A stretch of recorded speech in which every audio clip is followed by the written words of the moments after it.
you're an energetic being, an eternal being, and you're going to choose what energy you resonate with is the best way to describe it. You can travel up into the higher consciousness, or you can be destroyed, basically destroyed, being bound to agents of chaos. But David, what do you think it's like? Because I think it's fascinating to be one of these globalists, like a King Charles or any of them, because they act buffoonish, they're moronic, they try to project power.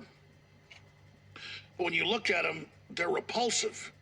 And if you go online, King Charles is incredibly unpopular. Bill Gates is incredibly unpopular. Klaus Schwab is incredibly unpopular. And so it was one thing 10 years ago even, still if somebody was establishment, the average person thought they were powerful. The facade's already fallen. And they're like, I guess, wannabe Greek gods that need to be worshipped to exist. I feel like they've already been broken to a great extent, except we've got to face their temper tantrum that they're going to launch against us.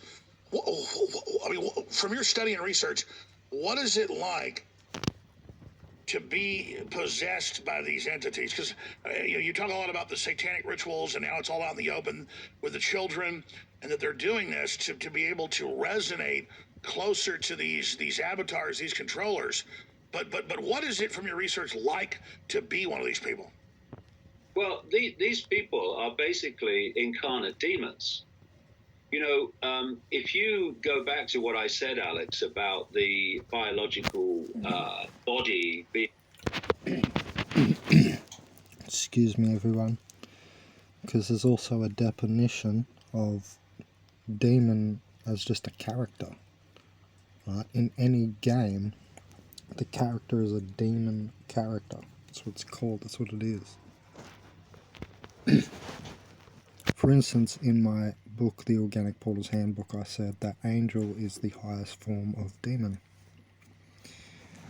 So just wanted to interject with that. being Benjamin Cowberg, ConsciousScene.net. a biological computer. What inhabits it is anything from an expanded state of awareness to a demonic, low vibrational moron. So it's what's inhabiting the biological computer.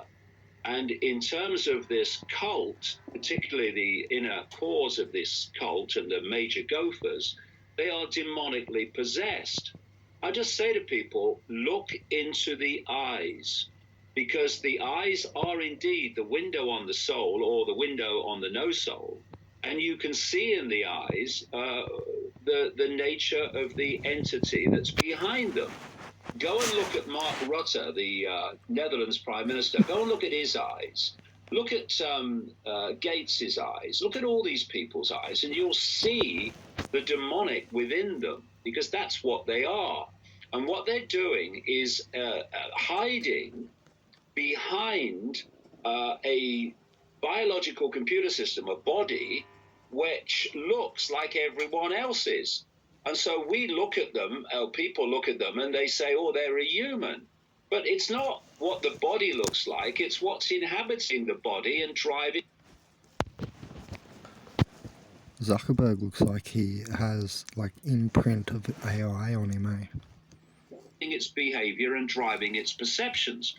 And one of the things about this demonic realm is that it has no capacity for empathy. It has no capacity for compassion.